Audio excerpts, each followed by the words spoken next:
كومنت يا تبرر اسمه عمر اكونتي بيات رت وانا نتن غرغرا بليز وانا نتمر او دار جولت Irra deebimee kutakka jaalibsaa. اكونتي نسي كوما توكو ديدامي سدد سددتمي لما ديدامي سدي ديدامي سدد لما ورا بتن لا في تمر ابد فاميلي كوما توكو ديدامي سدد سددتمي لما ديدامي سدي ديدامي سدد لما اوبسما مدي مكان ورا بتن لا في تمر ابد ومدن ديتني وانا نتمر ابد Family rabbi aslileen dadhabsiisinaadha. Warri وانا ergitaniif نتمر dhugaadha. Ergine jaafas jalatti kaanis keeysaan وانا aslii dubbisaadha. Miseejji keeysaanii. Isiis وانا dubbisaa warri ergitaniif. Miseejji ergaa وانا risiitii asirra ergitanii ergaa. birisitti ergaa fiisimu. Ergaa risiitiidha haa dandeessan ammoo haa asli irraa qabdan aslumatti ergaamuma risiitii. Ergaaf hin turru asirra taa'uun faayidaan qabdu rabbii jecha gargaara fuula sii kana laalaa ijoollee isii laalaa rabbuma jecha bira dhaabbadha rabbuma isii fidee fuula keessan dhaabe kana rabbuma isin kannee isii dhabsiise kana laalaadha waan qabdanirraa gargaaraa fedhees rabbii jecha isiin warruma fuula keessan dhufti waruun deebitu erga fuula keessan dhaabbattee fuula keessanis dhaabbattee homaatis dhabdee ol hin deebiin wooma qabdanirraa rabbiin kagaraa laafise rabbii jecha gargaarame rabbi isinitti haa kannu waan kannatan hin dhabinaadha. Warri akkaawuntii hin qabne keessaa nu gaafadha yoo akkaawuntii isin dhabdanis keessaa nu gaafadha. Warri ammoo ol galla jettanii ammaas ol galtanii hin dubbanneesi. Filiis mataa nu dhukkubsina. Ammaas warri ol galuu barbaadu hanganaan ergaaf jii barreessi taa ergitu laal ta'eef qabdu miti kaash hangananiin ergaaf warri jettu. Hanganaan ergaaf jii warri ergitees ergi jedhi ol bahii risiita nu gorsiisi ka ergite hanganaan ergi jedhi. Isin ol baafnee abaluu jechuun dandeenyu hanganaan erga jedhi barreessi jalatti ka doolara 20 ergituuf. Aku dan ergituuf, ashantam ergituuf, azala barreessa. Boontuun talaalaa. Intalo. Waalaikumsalam warahmatullahi wabarakatuh. Meeqa ergiteef? Yaa jamaa amma dagamara dhageenyi ol seenne bar maal jettu jirtan dhageenyi. Naana nama jiru shantama nama jiru kan ol galchi naana nama jiru kan asii hime.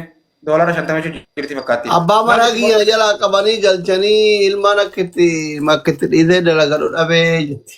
Ati mana dalagaa jirraa? Eessa jirti isiin? Shara 40. Bargalumaa sodaanne akka uumattuu gallee mucaaleen gaddaa sanuuta qabaannu anfariirsiti asli kunoo kana abala kota jechuun jirani. 40 kana Nama guutuu kutaara ofitti gadi hin bahinaa mana dalagaati. Ofitti gadi hin bahinaa mana dalagaati. Gaafa qabaadha amaddaanaa dhufee si fuudha ayyaala naa fuudha.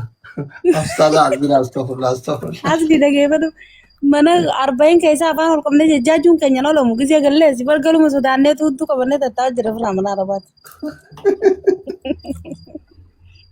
Akkamitti agallumma mucaa manne. Abbaa utaataa ijoollee waggaa tokko mana madaamii jirtu jira. Amma karab yaanaan jeebar kaakama uummattu namuma kanaa gargaaraan jaabar ifiifuu sodaanne ifiifuun ma dhufne. Mana madaamii ofitti gadi hin bahinaa. Akkanumatti ta'ee nyaatamu manni mataan kun nama xafashiisaa raasle. Aboo bar fattashaa miti makiinaa keessa nama buusanii bar wallaa. Wallaa. Wallaahi. Dubaan borgaluuf hin deema akkamiin taaneeroo. An dhufee si fuudhu. Makiinaa keessaa nu Waasni gabbuutanii qonna fuudhi kan makiinaa deemuudhaan san keessaa naman garani. qarshii 3,000 nu harkaa fudhatanii nu gadhiisan.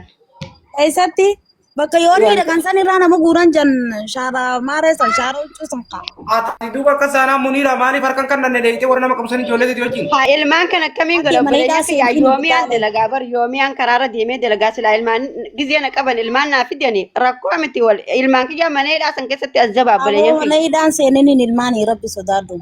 Yaa meedhiisa wallaahi laazima rakkuma kiyyaan naffate. Aran booyinii dhiisii abboleettiitti jennaa. Ilmaanii mana hidhaan leen seenini. Alillee yoo dilii qabaate ilmaan kun dilii maalii qaba rabbi sodaadhaa yaa boo wallaahi. Booyin jaggaraan Ibsaan qaroo dhiisii irra laaliniiti. Akka suudii nama galchan san dubbiin hamtuu tarii. Talaaqatan nama galchanii maaltu afaan ilmaan Saabariidhaan suutii jannataa ilmaan kun narraa ajabamu jiraniif. Idaan suutii jannataa bareedaa suutii seetaniidhaan biyya kanaa abaarsaati.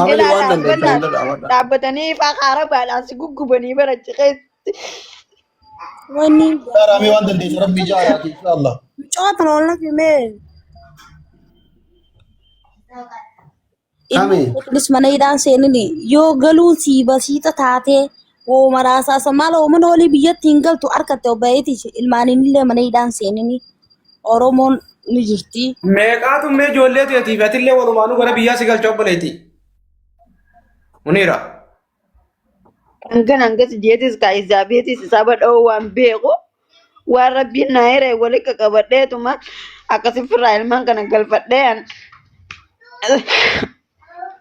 Waan kana laali agar si gargaaru saa si gargaaru abbaan rabbi laaffiseef waan kana gartee namni tokko takkaa namni lama takkaa namni sadii tikeeta san sirraa muree si galchuu mala hoggaa yaaddu ka yaadaan meeqa. Ani wallahi hangas jee murteessu waan beeku ibsaa keenya qumaan hima. Doolaara 500 argannaan hin gaagaluuf. Doolaarri 500 birrii Itoophiyaa meeqa? Hin beeku waan. Amma jireenyi wanni hundi tikeen illee akka durii miti bara asliiqii. Ijoollee meeqa qabda Muniira? Ijoollee lamaan qabu. 17,000 bakka 3 meeqa ta'a? 250 jaanas jalatti gaariin 200 jaa.